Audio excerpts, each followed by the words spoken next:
I want to be clear about something before I begin. I am not telling this story because I want attention. I'm not telling it because I think people will believe me. I'm telling it because my daughter asked me to, after 3 years of watching me sleep with the lights on and flinch at sounds that no one else seems to hear.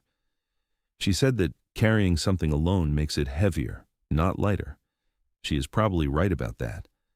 I have carried this since the fall of 2021, and it has not gotten easier. It has gotten quieter, the way a bad infection gets quiet after it goes deep, and you stop noticing it only because you have learned to live around the pain. My name is not important.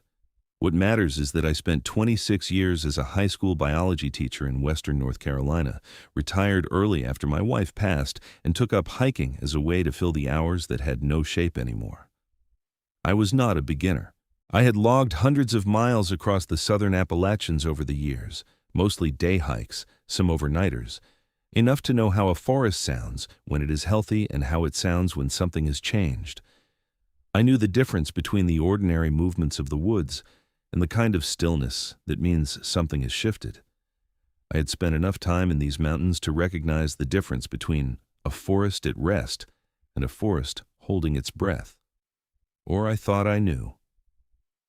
What I understood about forests before that October turned out to be the understanding of a man who had never once been the smallest thing in them. I was 3 days into a solo loop through a stretch of national forest south of the Pisgah Ranger District. The trail was well documented but lightly trafficked in autumn, especially midweek. I had seen no other hikers since Tuesday morning, when I passed a young couple heading north with matching packs and matching expressions of mild discomfort. That was fine with me. That was the point, actually. My wife had been gone 14 months, and the silence of the woods felt cleaner than the silence of the house, which had a kind of weight to it that I could not move through without effort. In the house, the quiet was her absence made physical. In the woods, the quiet was just the world being itself, indifferent and steady and asking nothing from me. Out there I could breathe. Out there I did not have to be a widower. I could just be a man walking. The first 2 days were ordinary in the best possible way. Hardwoods in full October color, cold nights that required every layer I had packed, a sky full of stars that I photographed badly and enjoyed anyway. I was carrying a small digital camera I had bought the previous spring, nothing expensive, a basic point-and-shoot that my daughter had helped me choose at a store in Asheville. Just something to document what I was seeing, a way of staying present rather than retreating inward, which was something I had a tendency to do in those months after the funeral. My daughter had suggested the camera for exactly that reason. She has always understood me better than I understand myself. Day 3 started with fog, the kind that sits low in the hollows and refuses to lift until almost noon, softening the ridgelines into shapes that look like memory rather than geography. There is a particular quality to fog in the southern Appalachians in October, something to do with the way the leaf color bleeds into the gray, oranges, and yellows, going muted and strange, the whole forest looking like it exists slightly outside of ordinary time. I had always loved that quality. That morning I noticed it without feeling anything about it, which in retrospect tells me that some part of me was already occupied with something else, already listening in a way I had not yet consciously registered. I was moving south along a ridge toward a gap where I planned to camp that night, roughly 4 miles from where I had started that morning. The trail was muddy from rain 2 nights before, soft red clay over exposed roots, the kind of footing that demands attention. I was watching the ground more than the surrounding forest for long stretches. That is the first thing I wish I could change. If I'd been paying attention to the trees instead of my feet, I might have noticed sooner. Or I might have noticed exactly as soon, and it would have made no difference at all. I have spent a great deal of time wondering about that, and I have concluded it does not matter. The outcome was the same either way. Around mid-morning, maybe 10:30, I stopped to photograph a stand of yellow birch where the fog was still catching low in the branches, the bark silver-white against the gray. I took 4 or 5 pictures. None of them came out particularly well, but the act of stopping and looking carefully was its own reward. And then I noticed the silence. Not the comfortable quiet I had been walking through all morning, but something different. sharper. The chickadees that had been moving through the canopy around me for the past half hour had stopped calling. A pair of crows that I'd heard somewhere down the slope to my left had gone quiet as well. The wind was light but present, and there was nothing moving in it. No leaf rustle, no branch creak, nothing. A forest is never truly silent. Anyone who has spent real time in wild places knows that. Even in the deepest woods on the stillest day, there's always something making sound. Insects, birds, the settling of deadfall, water moving somewhere in the ground beneath you. When a forest goes silent, something has made it that way. Every animal in that system has decided, simultaneously and without any visible signal, that becoming invisible is the correct response to whatever is nearby. I stood still for a moment, listening. My first thought was a bear. The area had a healthy black bear population, and a surprised bear on a narrow trail was not something to approach casually, especially with visibility limited by the fog. I looked around slowly, checking the trail ahead and the slope below me to the left, where a long descent dropped into a dense laurel thicket maybe 40 feet below. Nothing moved, nothing made any sound. I waited 2 minutes, maybe 3, watching. Then I told myself I was reacting to nothing, that my nervous system was manufacturing threat from ordinary quiet, and I started walking again. The silence held for another quarter mile, long enough that I stopped being able to explain it away, long enough that my body had made its own assessment, independent of whatever my rational mind was trying to tell it. My shoulders had come up, my breathing had changed, I was placing my feet more carefully than the terrain required. I noticed all of this happening and could not stop it, because some part of me that predates reason had already decided that the silence was informative. Then I smelled it. Something rank and animal, but wrong in a way I could not categorize through anything I had encountered before. Not the musky sweetness of bear, which I knew well enough to recognize instantly. Not the sharp, acrid smell of coyote or fox. This was deeper than either of those, almost rotten at the top of it with something underneath that I can only describe as the smell of an animal that was very large and had been running. Wet fur, old meat, something underneath both of those things that I have no good word for, something that registered in my chest before it registered in my nose. I stopped walking the moment I caught it, and I did not tell myself I was overreacting this time. I took out my camera without fully deciding to, more out of habit than intention. I remember the battery indicator said 60%. That detail has stayed with me in the way that specific, useless details stay with you after something frightening. 60%. I stood on that trail for what felt like 5 full minutes, scanning both sides of the path, the slope below and the ridge above. The fog made everything past 30 yards into gray shapes and suggestion. I could not identify anything, and then I heard movement on the slope below me, in the laurel thicket, and it was not the crashing, indifferent movement of a bear, startled into retreat. It was careful. Each sound was separated from the next by a pause that felt considered. The sound of something very large making deliberate choices about where to place its weight in dense vegetation. I have been in these mountains my whole adult life, and I have never heard anything move that way. That controlled. That patient. I told myself deer. I said it quietly out loud, which is something I sometimes did when I was alone on trail, just to hear a voice that was not the inside of my own head. I said it was a deer in the laurel, and the smell was something dead nearby, an old kill I had not spotted from the trail. I started walking again, faster than before. For about 10 minutes the sounds below me stopped, and the quiet shifted just slightly back toward ordinary, and I started to breathe more normally. And then I heard it again. The same careful, weighted movement, but ahead of me now, lower on the slope, still in the thick cover of the thicket. It had moved ahead while I was walking. It was not following me. It was pacing me, staying parallel to the trail, staying in the cover, staying below my line of sight. And it was making no effort to be silent. It wanted me to hear it. I understand now what that means. At the time, I only understood that something was wrong in a way that had no good explanation, and that my body had gone into a state I had not experienced since a car accident in my late 30s, everything sharpened and distant simultaneously, time moving with a kind of terrible clarity. I kept walking.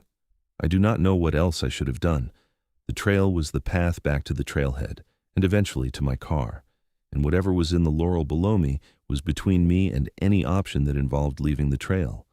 So I walked, and I listened, and I held my camera at my side, and I tried to think clearly.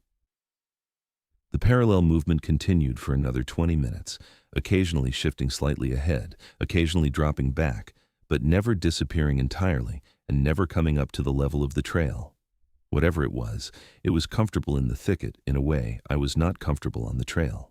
I had the distinct and nauseating sensation of being assessed, not threatened, not attacked, but studied, watched with a patience and an intelligence that had no urgency in it whatsoever, because whatever was watching me had already concluded that urgency was not required.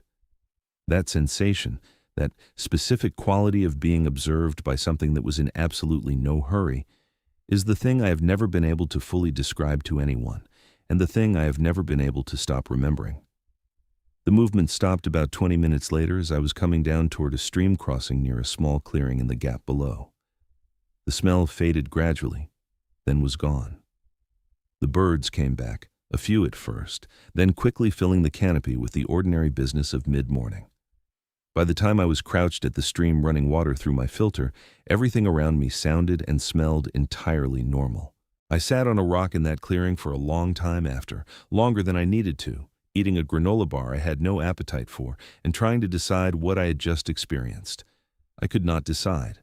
I packed up my filter, adjusted my pack straps, and kept moving south toward my campsite in the gap, telling myself with less and less conviction that there was a reasonable explanation for all of it. I made camp just before 5, when the light was already going amber and thin through the trees.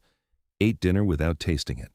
Sat outside the tent until the cold became the kind that requires a decision, then climbed in and zipped everything shut and lay on my back listening to the forest settle into night. I fell asleep faster than I expected, exhaustion overcoming whatever my nervous system had been preparing for, and I slept without interruption until shortly after 2 in the morning, when something outside the tent made a sound that I have not been able to accurately describe to anyone since. Not to my daughter, not to the ranger I spoke with 3 days later, not even to myself in the pages of the journal I kept briefly in the weeks that followed.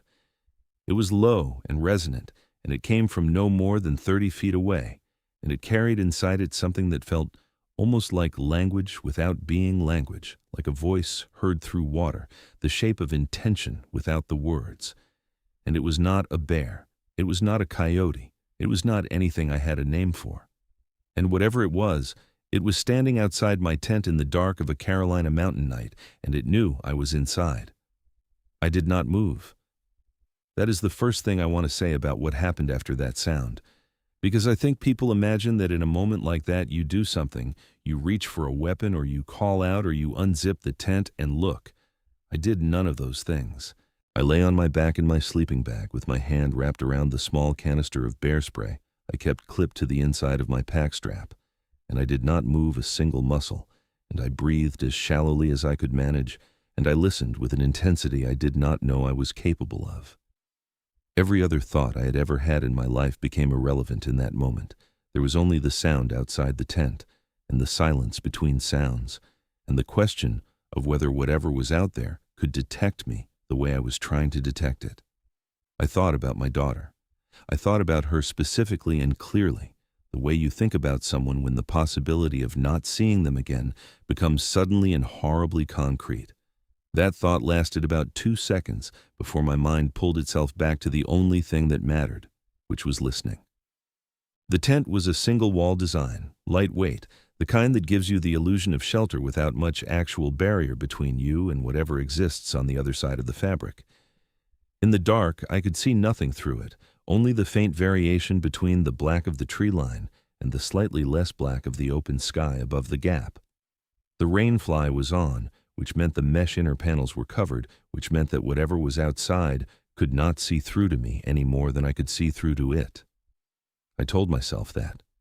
I told myself that several times in the first minute, as though it were a fact that offered meaningful protection, as though a few millimeters of coated nylon represented a genuine barrier against something I had not yet seen and could not yet measure.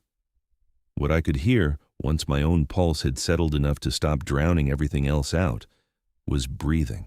Not immediately, not in the first seconds after the sound woke me, but within a minute of lying still, the breathing became audible and unmistakable, slow and deep, with a rhythm that was not hurried, not agitated, not the quick, shallow breathing of an animal that was startled or uncertain. It was the breathing of something that was completely at ease in that place and at that hour. The breathing of something that was in no particular hurry, because hurry was not a concept that applied to it in this situation. It was to my left, I estimated 15 feet, perhaps a little more, and it did not shift or vary for what I believe was close to 4 full minutes. I know that sounds like a short time. It was not a short time. It was long enough for me to understand, with a clarity that had nothing academic or analytical in it, that whatever was outside my tent was not investigating a smell and preparing to move on. It was waiting, or watching, or doing something else entirely that I did not have a word for, something that existed in the behavioral vocabulary of a creature I had never encountered and had no framework to interpret. Then it moved, not away from the tent, not retreating back into the forest, the way an animal that has satisfied its curiosity about an unfamiliar object will retreat, backing off and melting into the trees. It moved around the tent, slowly and with complete deliberateness through the leaves and the thin ground cover of the gap, making just enough sound with each step that I could track its position continuously from inside.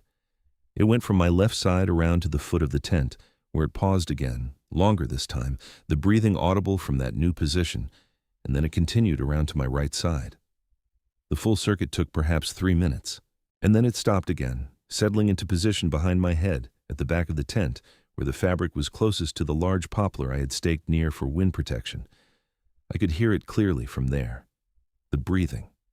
And now the smell, which I had first encountered on the trail that afternoon, had returned and was no longer distant or diluted by open air.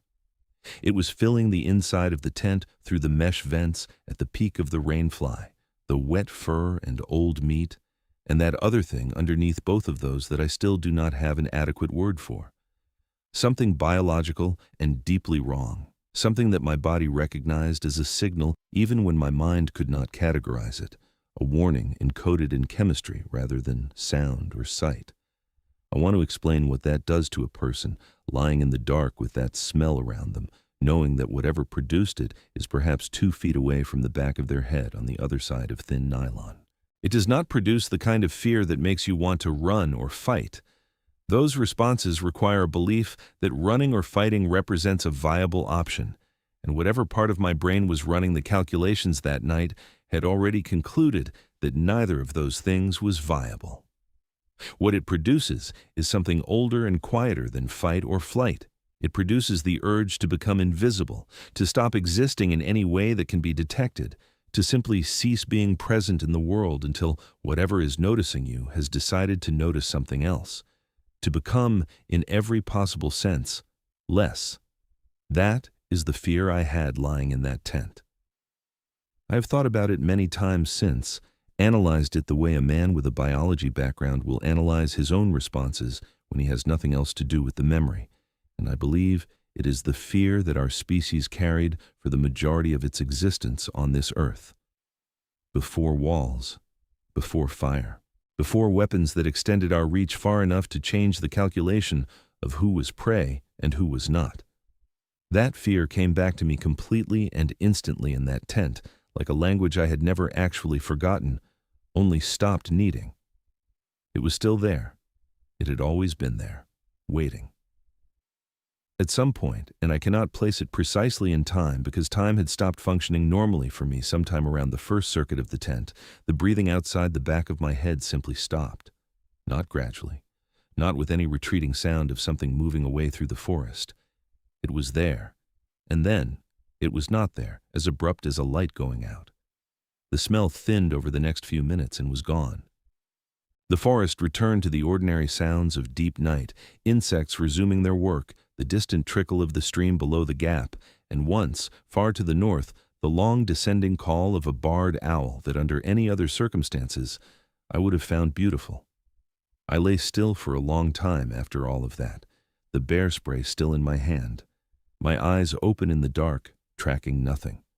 I did not sleep again. I did not try. When the sky began to lighten toward gray around 6 in the morning, I unzipped the tent as quietly as I could manage, which is to say, not quietly at all, because my hands were not fully steady, and the zipper seemed extraordinarily loud in the morning stillness. I stepped outside with the bear spray held in front of me, which I understood even as I held it was almost certainly not adequate to whatever I might have needed it to be adequate against. The air was cold and damp and smelled of nothing except wet leaves and the faint mineral smell of the nearby stream, and for a moment the complete ordinariness of the morning light and the ordinary mountain smells made everything that had happened in the dark feel like something I might have dreamed or exaggerated. Then I walked around to the back of the tent and looked at the ground, and it did not feel like a dream anymore. The soil near the back of the tent, where the breathing had been loudest and closest, showed disturbance in the leaf litter covering a space of roughly 4 feet. The leaves pressed down and displaced in a pattern consistent with something large having stood in one position for an extended period.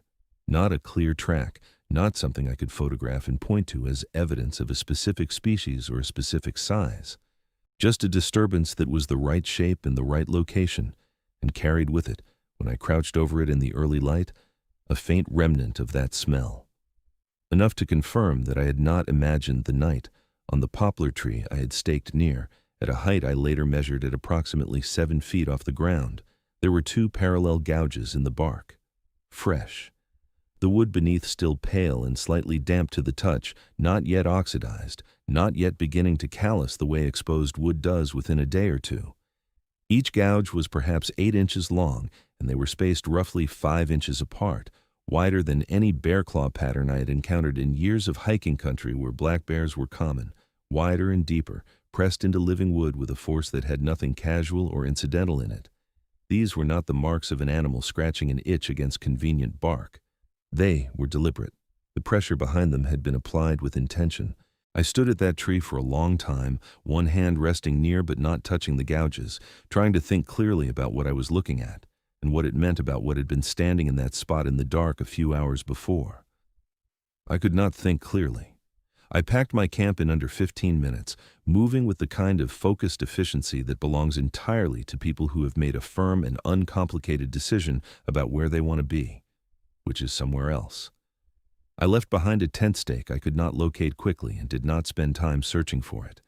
I pulled on my pack, tightened the hip belt without stopping, and started north up the trail, back the way I had come, abandoning my planned route and my remaining day and a half of food without any feeling of loss about either. The food and the route did not matter. Getting off that ridge mattered. I moved fast, and I did not use my headphones, and I did not look at my phone except once to check my GPS position and confirm I was on the correct trail heading north. I watched both sides of the path continuously, and I listened, and the forest was quiet in the ordinary way of early morning, birds waking up gradually, light building through the canopy, the temperature still several degrees below comfortable. Nothing seemed wrong. Nothing seemed to indicate that whatever had spent the night circling my tent was nearby or interested in my departure. I did not relax. I have not fully relaxed in a forest since that morning, if I'm being honest about it, and I'm trying to be honest. About a mile north of camp, perhaps a little more, where the trail ran along the open edge of the ridge with a long drop into the hollow on the left and a slope of mature hardwood rising on the right, I saw it. I want to be as precise as I can about the conditions because I know how these accounts are received, and I know what assumptions people make about the reliability of witnesses who report things like this. I know because I spent 26 years teaching young people to examine their own assumptions about testimony and evidence, and I have applied every bit of that training to my own memory of what I saw that morning. It was approximately 6:40. Full dawn, the sky fully light, not sunrise, but the flat, even gray that comes after sunrise on an overcast morning, which is actually excellent light for seeing clearly because there are no directional shadows to confuse the shapes of things. The fog from the previous day had not returned. Visibility along the ridge was at least 60 yards in both directions. It was standing at the edge of the trail roughly 50 yards ahead of me, partially turned away, oriented toward the downhill slope as if it had been crossing the trail and had paused mid-crossing. It was upright, fully upright, on two legs, with a posture and a weight distribution that I can tell you with complete certainty was nothing like a bear standing up. I have seen black bears stand up numerous times in the field and in rehabilitation settings. A bear standing upright is always visibly uncomfortable with the posture, always leaning, always occupying a position it is preparing to leave. What I saw on that trail held its upright stance the way a person holds theirs, the way any creature holds a posture that is native to it rather than borrowed. The weight settled into the stance without effort or compensation. Whatever it was, it stood upright the way I stood upright, because that was how it stood. The shoulders were enormous, wider than any proportion I had ever encountered in a living animal, tapering into a torso that was long and heavily muscled, with arms that hung lower than arms have any right to hang, the hands or whatever occupied the end of those arms reaching to a point that would have been mid-thigh on a human frame. The head was canine. That is the word I keep returning to because it is the accurate word, even though accuracy here leads directly into territory that I spent most of my adult life believing was occupied only by folklore and the credulous. The head was canine, enlarged well beyond any proportion I had seen in any wolf or dog, set forward on a neck that was thick with muscle, the snout pronounced and the ears tall and mobile. I saw one ear move while I was watching it, tracking something behind and below it on the slope, independent of the other ear, which stayed oriented forward, toward me. It turned its head and looked directly at me. And I am going to say what I have said to the three people I have told this story to in the years since, and I'm going to say it knowing how it sounds and not caring, because it is what happened. It looked at me the way one thinking creature looks at another thinking creature, not the orientation of an animal registering a stimulus in its environment and preparing a programmed response. Recognition, assessment, the specific quality of attention that belongs to something that is processing what it sees, rather than simply reacting to it. The eyes caught the flat morning light and reflected it back at me in a color I can only describe as amber, not glowing, not supernatural, simply the eye shine of a large nocturnal animal caught in daylight. But the eyes themselves were forward-facing and large, and the look in them, and I understand how inadequate that phrase is, the look in them was one of the most unsettling things I have experienced in 61 years of living.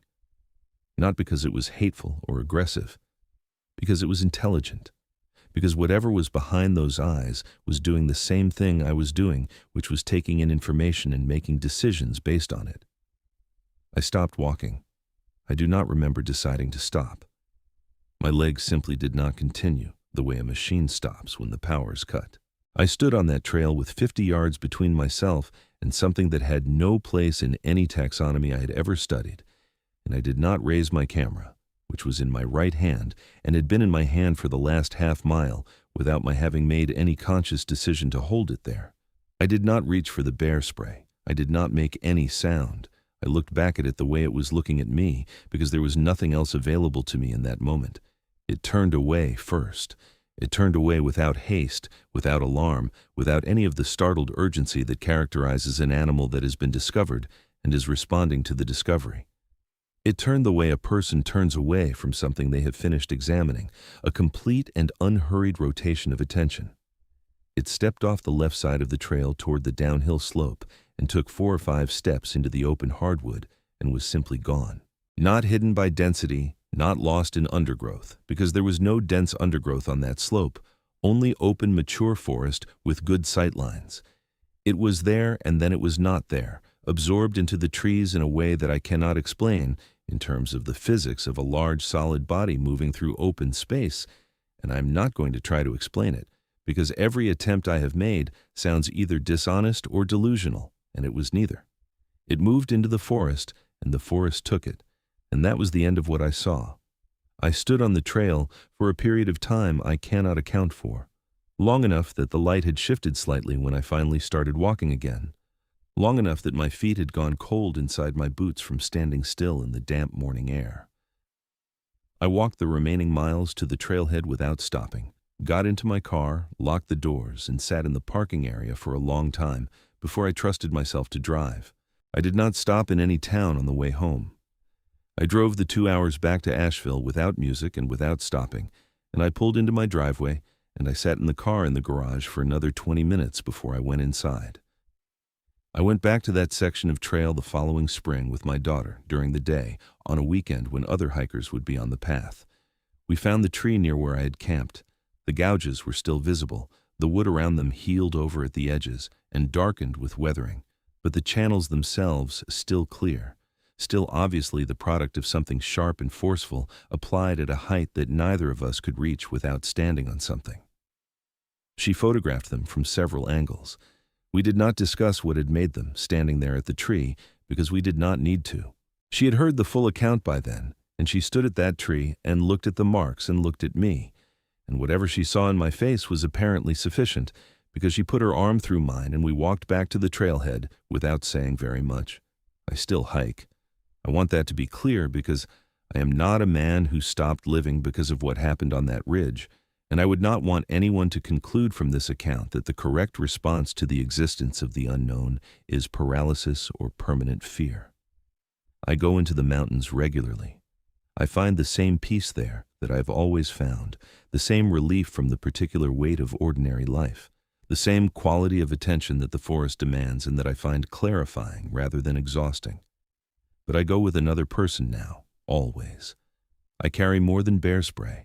I do not camp in the southern Appalachians in October, and I pay attention to silences in a way that I did not pay attention to them before, because I have learned that a silence can be informative in ways that no sound can match, that the absence of birds is a kind of language, that when the forest stops speaking, it is because something has asked it to stop.